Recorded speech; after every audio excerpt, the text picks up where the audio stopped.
is, and Steve became a Kingdom advisor, I guess, back in 2018. I did check the record, Steve, to confirm that. And what I will say to start is that honestly, every advisor is on a journey. And I found that for myself, that, I was on a journey, and I guess I'm still on a journey. So we are all in the process. And Steve, I'm sure your journey did not start in 2018. It started before that. We're going to get you to share a little bit of your journey with us. But what I will say in regards to Kingdom Advisors is that we desire to see personal transformation take place in your life. And the result of that is engagement in community and then influence for kingdom impact. And that's ultimately our goal. I mean, we want to see advisors who desire to have an impact for the kingdom in the culture that we are living in. So I felt this year, as we went into the pandemic, that I should start doing more and more of this to speak to advisors, because I hear so many wonderful stories about changes that are happening in the lives of financial professionals across this country. And I felt like it's kind of a shame that often it's only me hearing those stories. So Steve Fox, Windsor, Ontario, he's been advisor, I believe, for 28 years. 20, like that. I think it's 29. Oh, 29. Okay. It's a long time. Yeah, I just looked at your LinkedIn profile and thought I saw 28 there. So. It might, yeah. Yeah. I'm not counting the days. So tell us a little bit, Steve, about your journey to get where you are today. Oh my goodness. There's a long story and a short story to everything, and today is going to be the short stories. I remember sitting down with my spouse when we had 4 young children, and my spouse was stay-at-home mom with the 4 young children, and I said to her, I think I want to quit my job and become self-employed. And and she didn't say no. and that was sort of the beginning of the adventure. I call it an adventure. The beginning of it was very drastic. It was in a day when you could do that and start to go look for client number 1, which is exactly what I did. I started as an independent. I've always been an independent. And I just went about building this business right from scratch because I had a real passion for it. I always had a keen interest in it, but hadn't done any of it before. So even though I had a good understanding and some background in some finance, I hadn't advised anybody up until that point in time. Mm-hmm. So you kind of stumble your way through and figure out what works and what doesn't work. And I've been through 3 dealers in that time, and now I have a junior advisor who is soon to be partner. My oldest son, Michael, who has been with us for 10 years, and of course he is the long-term transition of this business because I won't last forever, although I don't have a date in mind for giving up at this point in time. So tell us a little bit about your connection with Kingdom Advisors, kind of how it came about. How significant was finding Kingdom Advisors in your career? Because you went on to get the Certified Kingdom Advisor designation. And one of the things we obviously want to talk about today is getting that approved with your dealer, because there are some firms that are hesitant because this is Christian per se. It's a Christian designation, but we like to say it's an industry designation. But yeah, tell us about your connection, first of all, with Kingdom Advisors and how significant that was for you in your career. Actually, the first exposure was Advisors with Purpose. And someone invited me to, I don't remember whether it was 1 day or 2 days, Advisor with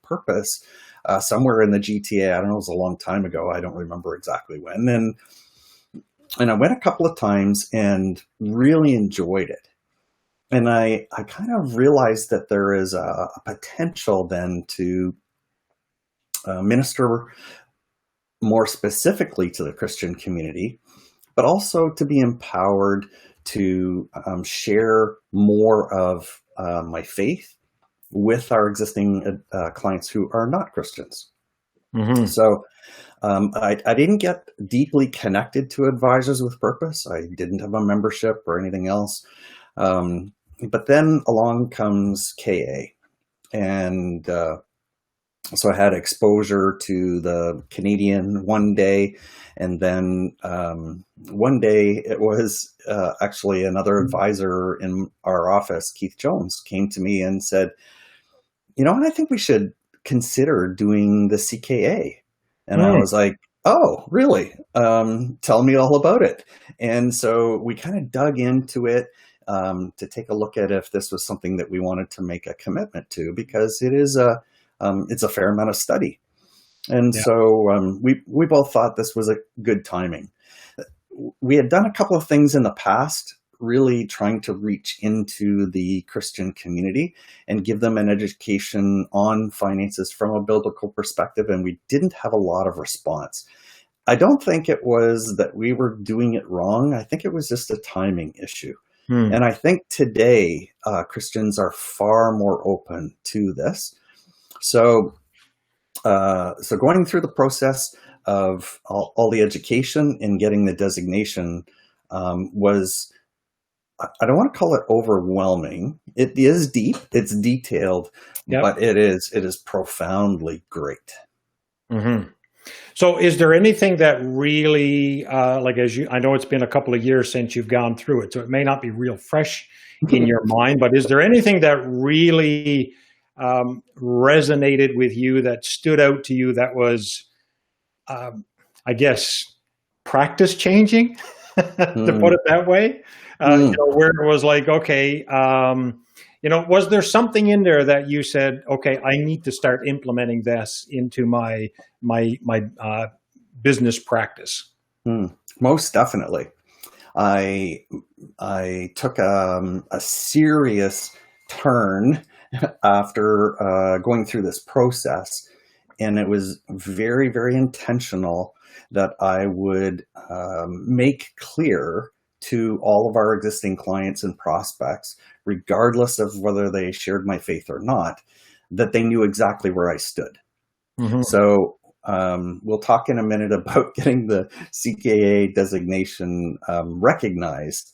But once it actually was, I did several email blasts to our entire client base, and I went into a lot of detail telling them about why I pursued the CKA, why I have a membership with KA, and what it means to me, and what it means to me in my practice. And I wanted to be very clear and transparent with all of our clients regarding that. Not that they had to adhere to my faith at all, but just so that they understood where I am. Mm-hmm. And all of the training encouraged us to be bold, and it did embolden me. And so I got all kinds of interesting responses back by email and when I met people face to face, like, well, that's interesting. Or what is that? A kingdom advisor. And so the responses invited, at least in some cases, some conversation about it. And so it afforded me an opportunity. So the result was that some people just said, oh, that's kind of interesting. And some people engaged me much deeper than that. And that made it extremely rewarding and very worthwhile. And of course, we already had some relationship with clients who are already Christians, but I don't have a lot of Christians in my client base. That's good and bad. So I believe having a CKA will afford us an opportunity going forward to attract Christians to our practice who are looking for that kind of advice. But it also really tremendously opened the door to minister to people just because they were aware of my stance, it really emboldened me to take those opportunities. So one of the things that I often hear from advisors is that most of my clients are not actually Christian. So why is it important to actually have a designation that focuses on biblical principles? So Steve, I'd like to have your feedback on that as to, because I know many of your clients, as you mentioned, are non-Christian. So how has it been impactful for your relationship with them and your working with them? Oh, there's multiple facets to this. Certainly, there is a component of truth. So I have had opportunity to explain to some of our non-Christian clients that yes, I teach financial planning principles from a biblical perspective, but so do other advisors who aren't Christians. They just don't know that they're doing it. True. Right? There's a significant percentage of truths that our industry adheres to that most advisors who aren't Christians have absolutely no idea are biblical truths. They just are. And people use them in the industry because they're time tested and they work. So extrapolating that to non-Christians and explaining to them that these are biblical truths and that they are time tested just kind of reinforces with them the validity of our choice to pursue this. So you were in the industry probably 25 years when you did the training. So did you find that after going through the training, it actually gave you more confidence to realize, yeah, these are biblical principles that I'm focused on in my advice? Did it give you more confidence as an advisor? Not so much from the advice perspective, because I've always known that the advice that I was offering was based on biblical truths. I have taught bits and pieces of that throughout the years.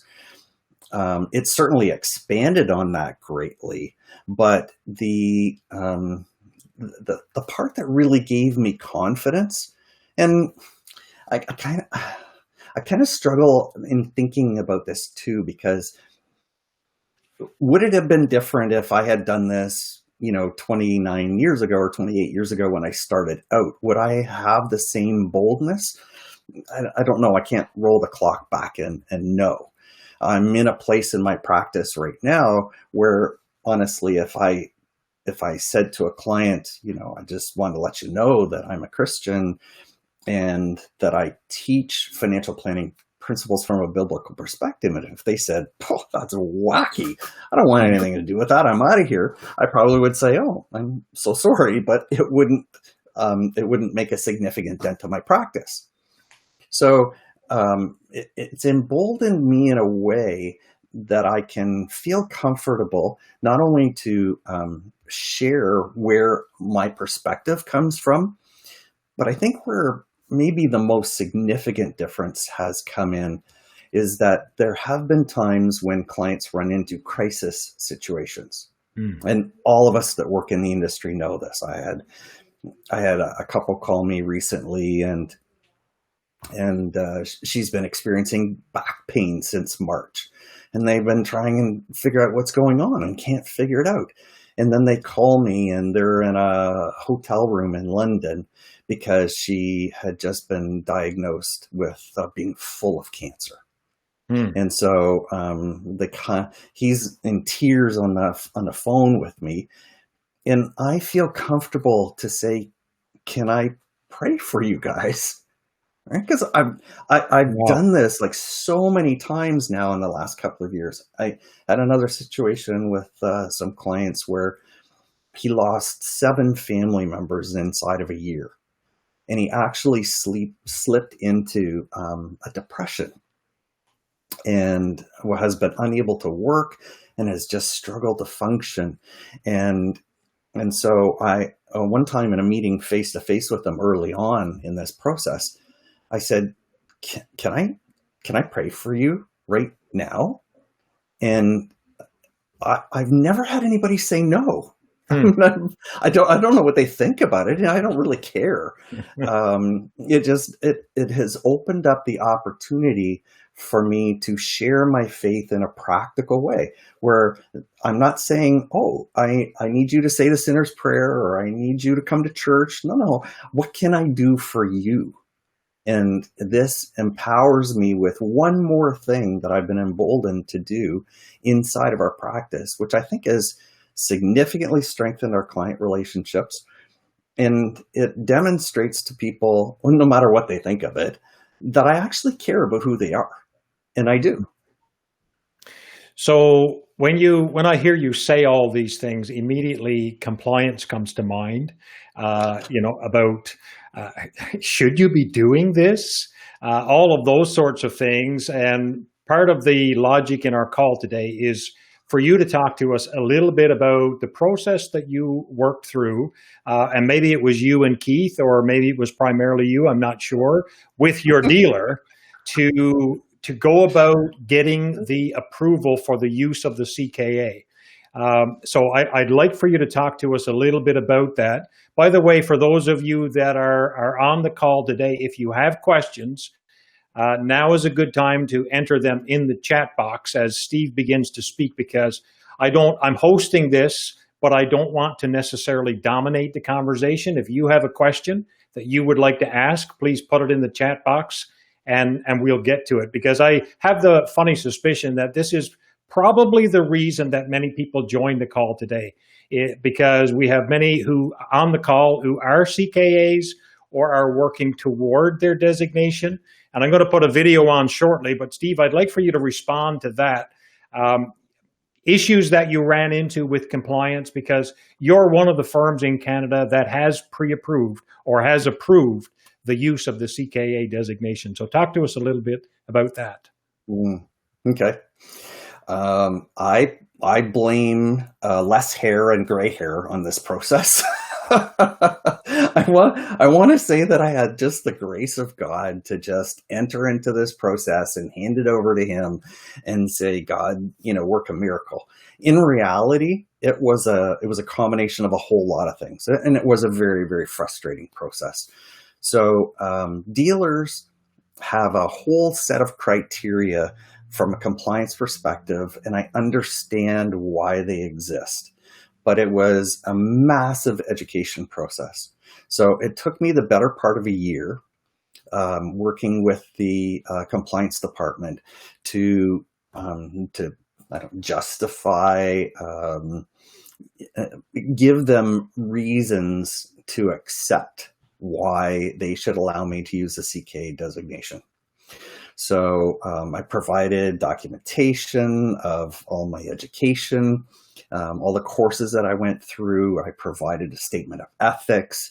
We went step by step by step, and I just kept giving them more and more. And by the way, Keith is way smarter than I am, because he said, oh, look at you, just pave the way and then I'll follow after you. And that's exactly what he did. And I was foolish enough to say, yeah, I'll take this on. But I really felt like I was putting on the armor of God and going to war. That is literally what it felt like. It was exhaustive. It was draining. And I thought, well, you know what? Somebody's got to break the ice here. So let's head off. And I was like, God, I hope you're with me, because I don't think I can do this on my own. And we trudged down this path, and I wouldn't give up. I wouldn't give up. I wouldn't give up. And I thought they were probably thinking, you know what? Well, after a month or two, this guy's going to give up. No, he wasn't going to give up. So it was really providing all of this documentation and showing the dealer that from an ethics perspective, this was holding us up to a standard that was higher than the CFP. And the CFP is pretty much considered to be the gold standard in this industry. Right. So when I could demonstrate to them that the goal is not to win people to Christ, right? Clearly, we're not. This is not our primary function. Yep. Now, if God does something with those people, that's completely different. But that's not our job. Our job is to hold ourselves to a higher ethical standard and to teach truths from a biblical perspective. Well, if you want to take it from the words of Jesus, Steve, our job is really to make disciples. Correct. Right? Yeah. We are called to make disciples, and often we get overwhelmed and think our job is to make Christians. It's not. That's really the work of the Holy Spirit. Our job is, even what Jesus laid out is to make disciples. So if we focused on that correctly, and that's really what the CKA training does, it helps you to position yourself as being a disciple maker, which ultimately we are all called to do that. Right. So anyway, sorry to interrupt, but I just wanted to jump in with that because I think that's really what you were saying. And we can kind of, like, that's one of the things I think that compliance is hung up on, is kind of what's that word? Proselytizing, yes. Yes. Yeah, absolutely. Right. Once they understood that my job was not to preach at my clients, right? Once they were assured that that was not my objective, I think that kind of then set aside a lot of the sort of, I don't think I want to go here. And so anyway, I really wasn't sure right up until the end that I was going to win this battle or not. And I just kept, stepping through the process and keeping the process going. And then all of a sudden one day I got an email that says, "You're approved." And that was it. And then nobody called me. It was just an email. And that was it. And I was kind of dumbfounded. And I was like, okay, I need to save this email somewhere to make sure I never lose it. Right. And little did I know how many more times I would use that email. Because then right after that, Keith submitted his application to use the CKA, and it was done within days. Because it was done to the same dealer, went to the same compliance people, and it had already been approved, and it was simple. So with our dealer, it was not difficult, and they're still fine with it because I've still had more conversation with them since, and they don't have any problem with it. So the challenge is educating the dealers on how this works and what we're actually trying to do. And so, once we have one dealer, there are, in the case of us, there are other associated dealers that are all co-owned by the same firm. And so when you go to another dealer, you can just say, well, our compliance department had no problem with it, right? And you start using that. Right. And hopefully that makes the process a whole lot easier. Yeah. So in that regard, you may have actually paved the way for other advisors who are not necessarily with your dealer, but with other dealers to say IPC has approved it, so why shouldn't you? I hope so. Yeah, hopefully that's the case. Ruby makes a comment at Manulife Securities. The originally request was denied. Okay. Then next time I submitted my business cards with the CKA and they approved. Nothing more than that. However, the attitude was not welcoming. So I don't know if Steve, if you found that to be the case. And Joel, who's in BC, it's great to hear about IPC approving it. Anyone else have success with their dealer? So if you have, and you're on this call today, we'd love to hear from you. I know there are, like Investors Group is in process right now. I know we have 3 at least CKAs with Investors Group who have asked and, to have this approved. And to my knowledge, they are not approved at this point. But they are kind of in your family, Steve, when it comes to dealer. So, your having gotten approval may be helpful in that regard, I suspect. I hope so. I have spoken with the head of compliance for IPC about associated dealers and that there are other people who have taken the same education and want to get their designation approved. And he has assured me that he is open to receiving calls and emails from associated dealers about why they have approved it. So I desperately hope that breaks some ground for some other people who are struggling through this process, because I wouldn't want somebody else to endure the year that I did. Yeah. So the question, Steve, is can you talk a little more about the actual process of how you got it approved? So I'll let you go to that in a minute.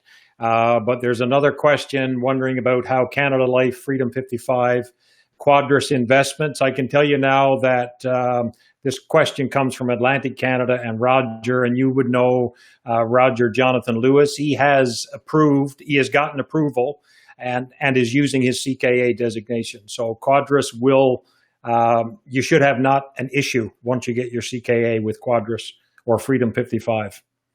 But yeah, talk a little bit more, Steve, about the actual process, if you would.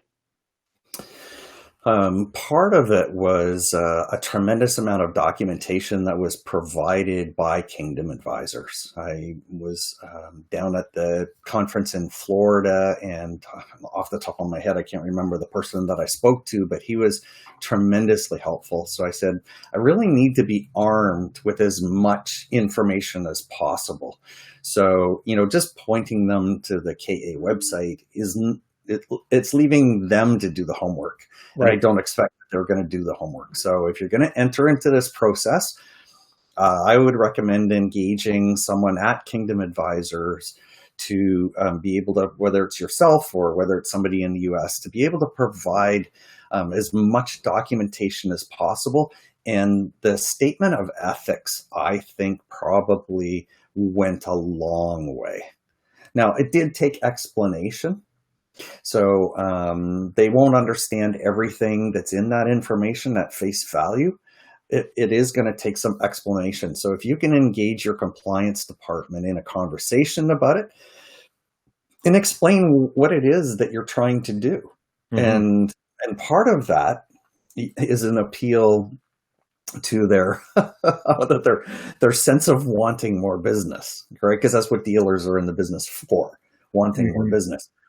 So part of that was explaining to them that with a CKA designation, that I could be linked to a database of CKA advisors in Canada, such that if there are Christians who are looking specifically to do business with a CKA, that this opens the door to an opportunity that otherwise wouldn't exist. Mm-hmm. And I think their eyes got a little bigger, when I highlighted that to them. I said, you can do this among ethnic groups. You could do this among faith groups, right? It doesn't matter where it is. If you can open up the door to something that allows for a new stream of business that hasn't been tapped into before, and making yourself available, there's no dealer that would turn that down. Mm-hmm. from a purely monetary perspective. So part of it is appealing to the fact that we have access now to an entire database of people that might not otherwise have ever found us. Yeah. So go ahead. And I think, what you've described, Steve, is kind of changing the language from their hesitancy around this being Christian to helping them recognize that this being Christian is actually a market. There's a market out there to serve Christians. So I appreciate you bringing up we call it a compliance kit at Kingdom Advisors. So we can provide that for you. And it's really a Q&A, and they've used it in the US. So some of the languaging around it is American, but very, very easily, anybody who's in the financial services industry will recognize and be able to translate the terminology to Canadianize it, so to speak. But it is very helpful for compliance to be able to look at that document. So in that sense, you're right, Steve. You're not asking them to do the homework. Kingdom Advisors has done the homework. It's providing the document to them and helping them recognize that this standard, I appreciate what you said, Steve, the standard is higher, and I believe it is. And if you think about biblical principles, the standard is higher when you follow biblical principles, because ultimately we are serving the Lord in our business. So, if you have your CFP, you know that you're to serve your clients first. Well, the CKA actually raises the bar to say, well, you need to serve the Lord in your business.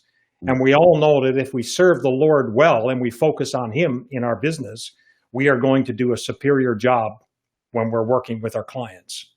So Absolutely. I don't know if there's anything you want to add there, Steve.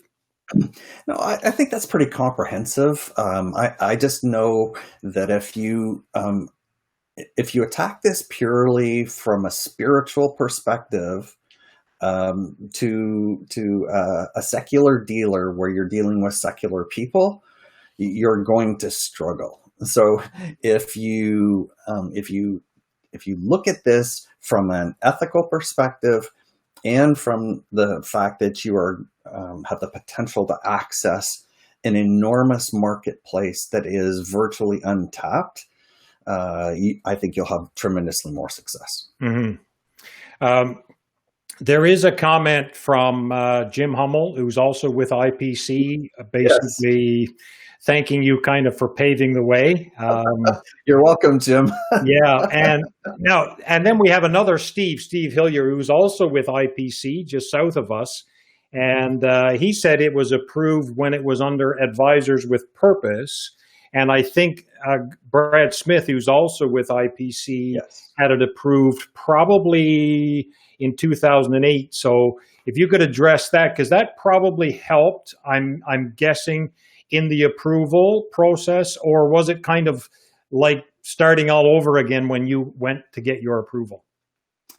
It was kind of like starting all over again, and I did talk to Brad ahead of time, and I was aware of sort of the process that Brad had gone through, although it had been a long time ago and much earlier, and he did kind of get grandfathered in, just because it was something that had been approved a long time ago. It doesn't look exactly now like it looked like with Advisors for Purpose back then, so I really had a serious conversation with Brad to find out if I was allowed to throw him under the bus. And I said, I don't really want to open up this can of worms unless I have to. Mm-hmm. But if I absolutely have to, is it okay if I throw you under the bus and say, hey, you did it for him, why wouldn't you do it for me? So I went the other route. I went the hard way first. And I did eventually have a brief conversation about Brad, but it really wasn't the determining factor. I wanted it to stand on its own, so that there was no exceptions. There was no, trying to accommodate somebody for some reason or whatever. I wanted to pave this way so that it was going to be clear cut for anyone in the future who either with our dealer, an associated dealer, or someone that has no association with us.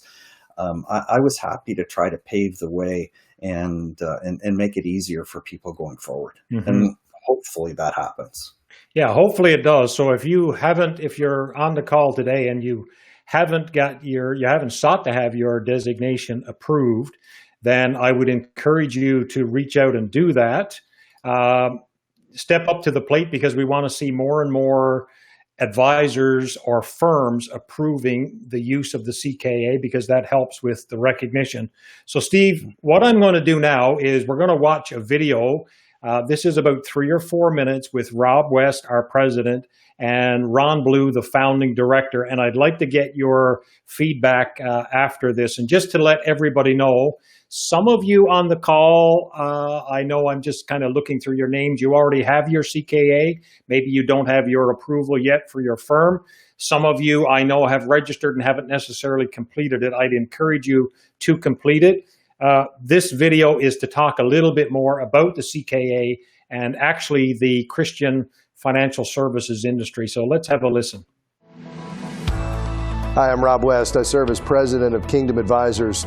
Christian financial advice is a rapidly growing segment of the financial services industry.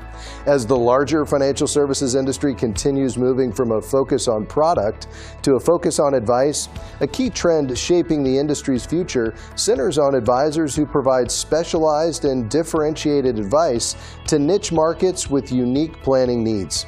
Well, Kingdom Advisors offers the only designation for financial professionals who desire to specialize in offering advice that aligns with the values and priorities of Christians, the Certified Kingdom Advisor, or CKA designation.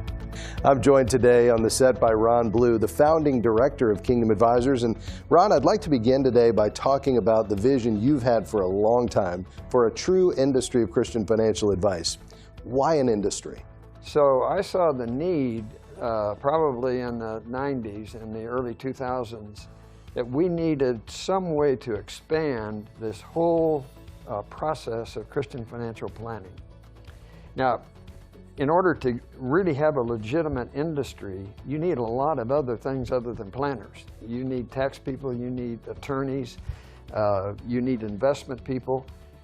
But the whole idea was that this group of advisors giving financial advice shared a common language, and that language was biblical. So I saw that we needed thousands, and today I know we need thousands and thousands of believers in multiple financial services and companies that are giving biblical advice, and it's happening. Yes. It really is. Well, the industry is here, and that's where the CKA designation comes in. It will set you apart as a professional credential to the highest level in offering specialized advice that aligns with the values and priorities of Christians. And we know that advisors who focus on target markets experience 35% higher client growth rates. Additionally, there are over 4,000 Christians searching for a CKA every month. And so, Ron, the next question I would have is, from your view, why is CKA so important? Biblical wisdom is a different way of thinking than traditional. It's not coming out of your media. It's a whole different way of thinking. And what we have seen is a growth in the CKA. We've got, I guess, 1,500 CKAs out there now. And consistently, what we hear is, you know, I thought I knew everything, but what I didn't know was how God's Word spoke to the financial advice that I was giving. And that's what we're bringing to the table, is how do you marry what you know professionally with God's Word so that you're giving really eternal wisdom advice in the financial world. And everybody deals with money at some level. So this is an industry and a designation that has no end in sight, quite frankly. It's going to be big. It is going to be big, and as you said, we have 1,500 CKAs, but that's not nearly enough. We need a lot more, and that's why we're excited. You're going to personally invest yourself in this next wave of CKAs. For the first time since 2007, Ron will personally serve as a guide to Canadian advisors who enroll in the Core Training 2nd edition this month. Ron will supplement the video teaching with 2 live mentoring sessions that'll feature valuable Q&A, additional insights from him, and practical ideas for implementation with your clients. So don't miss this unique opportunity to be personally trained by Ron Blue as you complete the course. We want to encourage you to enroll today. So if you haven't enrolled already, or you know an advisor who should enroll, now is the time to do it, in all honesty, because we've got a promotion on that actually ends tomorrow. So you can get in for $529 if you are already a member. It'll extend your membership for a full year. And if you're not a member, it'll give you membership for the year and access to the core training. And this is the first time that we'll be able to have Ron Blue actually share with us. And everybody else, you just get the video version of it when you went through it. But now Ron is going to come with us, Canadians, just for a couple of times as we go through it. And last spring we went through, and I went through it with about 8 different advisors, walked through the core training, and it was absolutely powerful. The not just the knowledge that was gained, but the change that was taking place. And I guess transformation is really the word. That's what I'm driving at, is the transformation that takes place in the life of an advisor. And you know, if you want to be a change agent, you need to be changed first yourself. You know, you need to be transformed yourself. And once you are transformed, then you're going to be positioned to bring about that transformation in your client. So that to me is exciting. So Steve, I'd like to get your reaction to that video, your thoughts on the Christian financial services industry. because I served in the financial services industry and never really thought about the Christian financial services industry. Any thoughts on that? Like what you see even in Canada, not just in America, but in Canada specifically about this industry? Well, I guess we'll have to teach Ron how to say "a." Maybe we can teach him to throw that into his sentences here and there, so we'll feel really comfortable with it. A couple of quick thoughts, just off the top of my head. The transformation for me personally starts every day, and it never ends. So the transformation is continual. After having taken the courses 2 years ago, would I love to go back through that and dig deep into it again? Yes, absolutely. So I think that's extremely valuable. And the part of the reason for my adhering so much to the principles of Kingdom Advisors is not only teaching from a biblical perspective, but it's also laser focused on values. And so when we're talking to people who aren't Christians and we're talking about values and the values that are important to them, they can identify very deeply with them. And that's not about a dollar amount that I need to accumulate to, so I can have so much to spend in retirement. It's what's important to me. And all of the training in Kingdom Advisor focuses on that. But if you're talking to Christians, it also goes a step farther than that, which is, this is not ours. This has been loaned to us, and we are stewards of it, and we have a responsibility to steward that correctly. And part of that is what we invest in the kingdom. It's what we give back.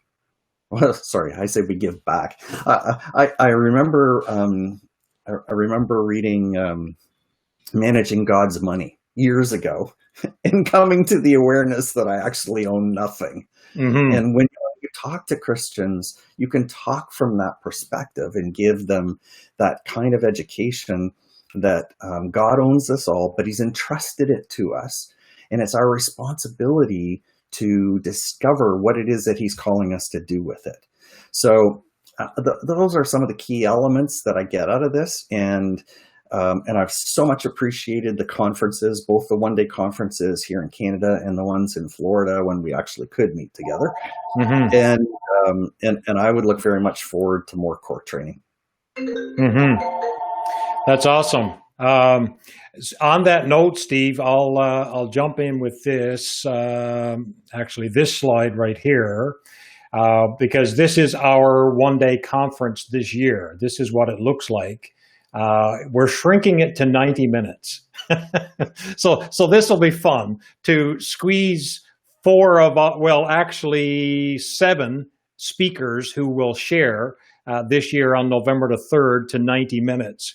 But it's going to be a jam-packed opportunity to connect more with exactly what you're talking about, your vision and your calling and what God has actually called you to do in the area of stewarding what God has given to you in the first place. So recognizing his ownership and being a steward of it. So you can register for $24.95. Because we've shrunk the time down, we also reduced the cost. We want more people to participate in this event.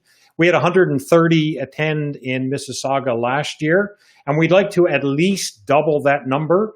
And who knows, we could probably go over 300. That's my goal, is to have 300 advisors across Canada attend this event. So if you haven't registered, go on kingdomadvisors.com/Canada Conference and get registered for this event, because we want to see you there.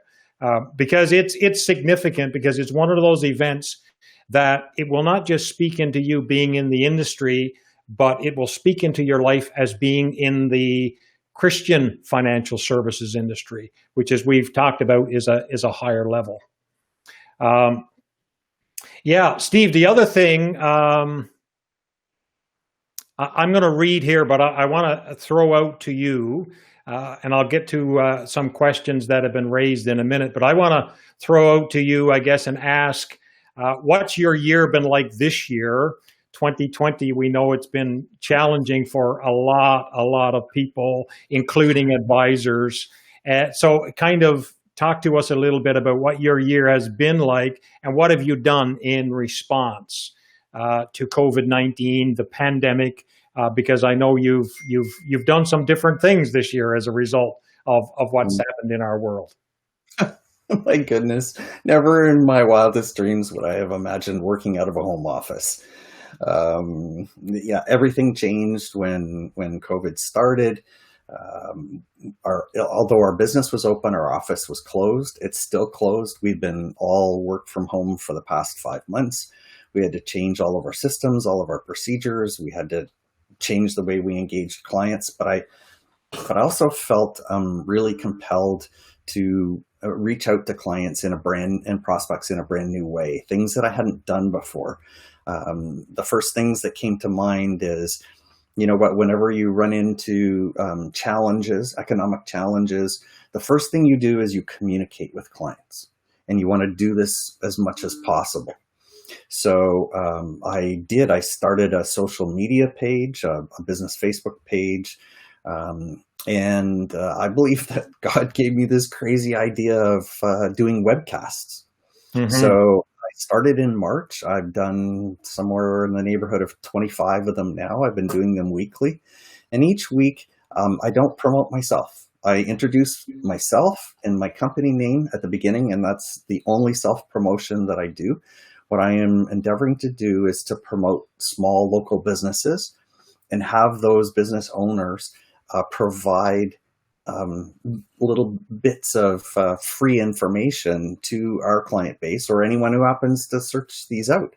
So we've done them live each week. We've recorded them all. I've edited them. I put them on YouTube, put them on our Facebook page, put them on our website. And we've run a couple of different series. We've done a whole sort of health, wellness, and fitness series with a variety of different practitioners.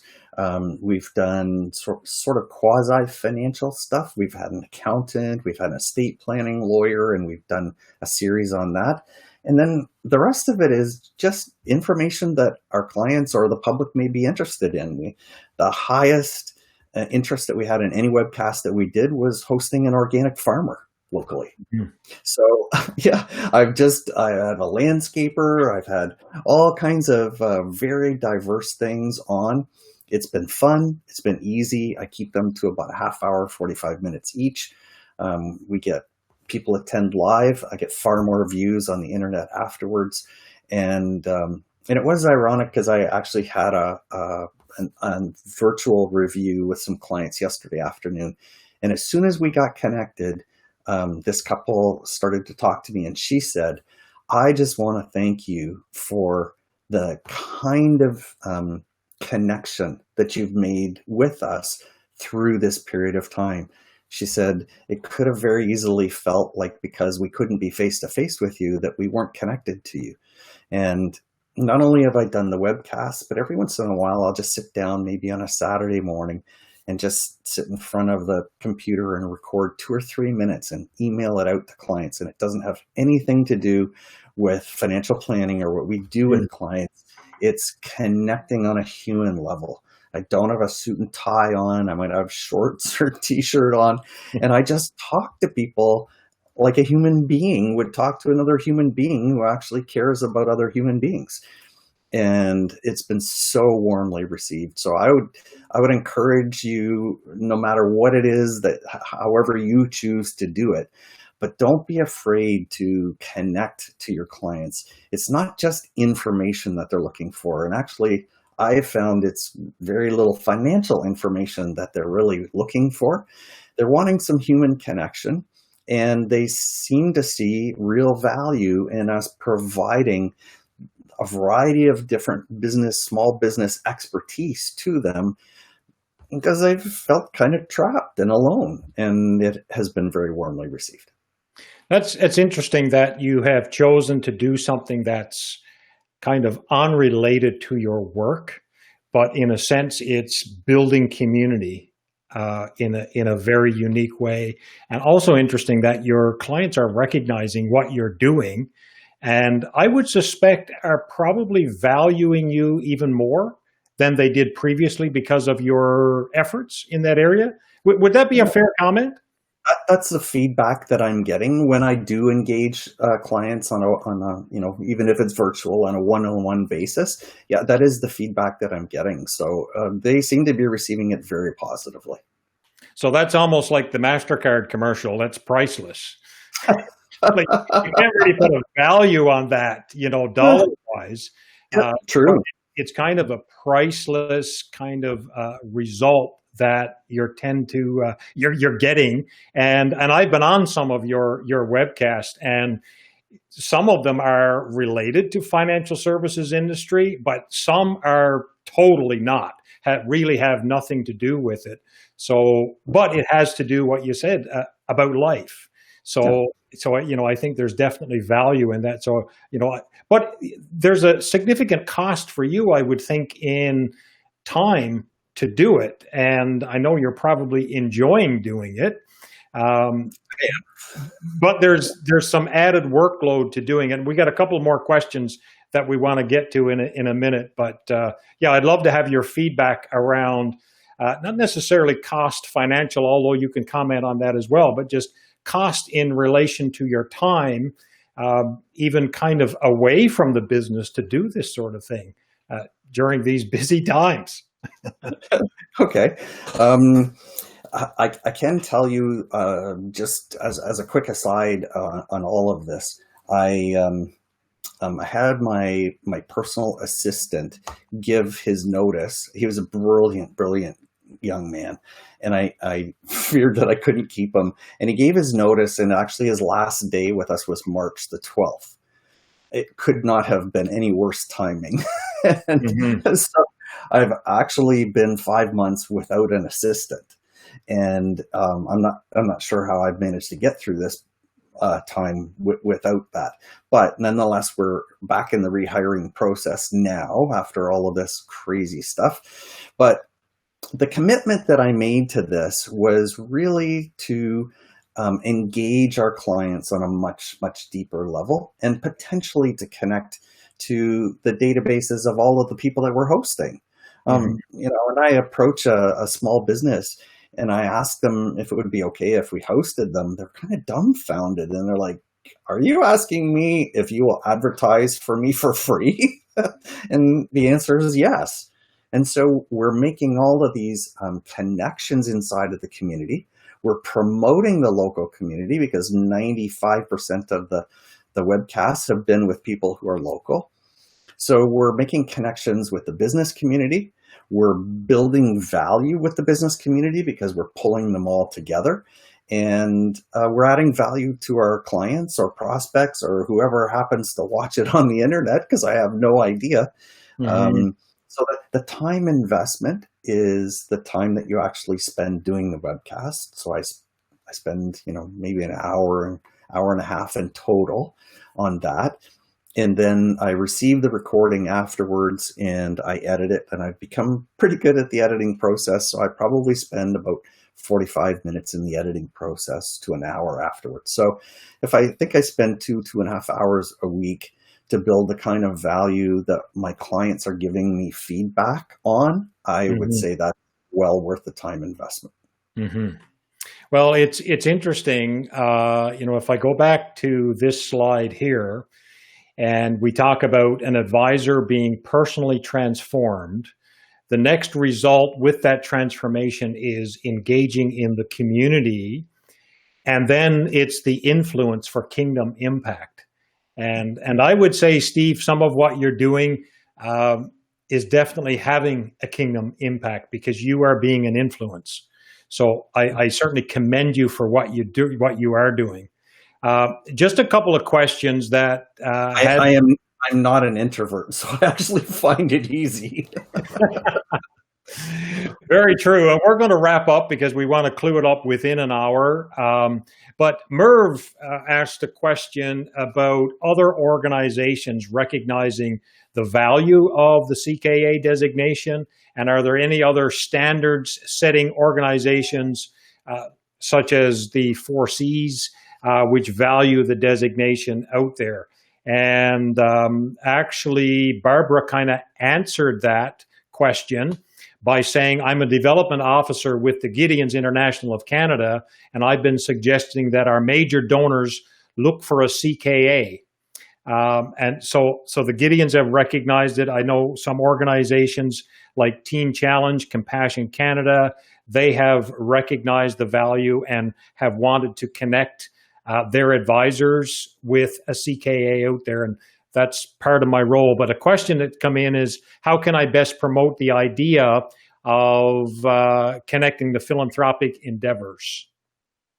How can I best promote the idea of how that connects to the philanthropic endeavors? So connecting someone with a CKA. Any thoughts on that? Yeah, I would say it's very easy to engage a Christian in a conversation about how they're managing God's money. Mm-hmm. I mean, it just, maybe it's because of my personal transformation through all of the training and realizing how we can address this from a biblical perspective. But I'm very, very comfortable in talking to our Christian clients about what they feel they should be doing with as a steward of what God has entrusted them with. Mm-hmm. And if they're very open to that conversation, then it becomes very simple. And if they're not, then I can engage them in that conversation to say, tell me your thoughts and feelings, tell me what you understand or what you don't understand, and let's take this deeper and figure it out. Because as Christians, it is our responsibility to understand that we're stewards and to invest in the kingdom, because that is the investment we're making in all of eternity on our own behalf. Mm-hmm.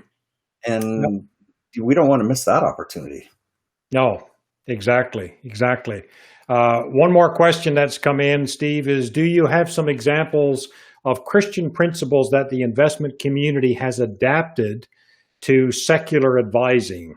I'm thinking of the 10% that is often used as secular pay yourself first.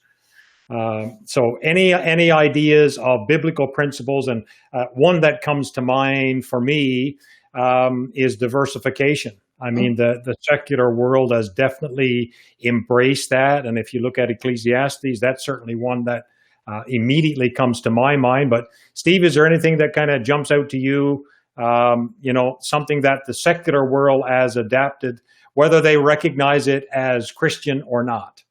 Yeah, the parable of the talents, right? None of us wants to be the one who takes the master's money and buries it in the backyard, right? If we're not getting a return on our investment, because regardless of whether somebody thinks that this is their money or realizes that it's God's money that's entrusted to them, the parable of talents is absolutely key to secular investing of how do we understand risk and make sure that we're getting a reasonable rate of return on investment instead of burying it in the backyard.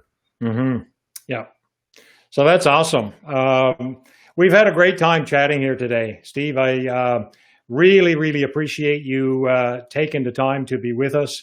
This is something, as I said, we've wanted to do kind of at least on a monthly basis, and just chat with an advisor. One of the things that I did want to ask you about that we didn't get time today is the work that you are doing in Honduras. So I'm probably going to have you back. I don't know if you want to make a very quick comment on that as we close, but I think that might be a topic for another conversation.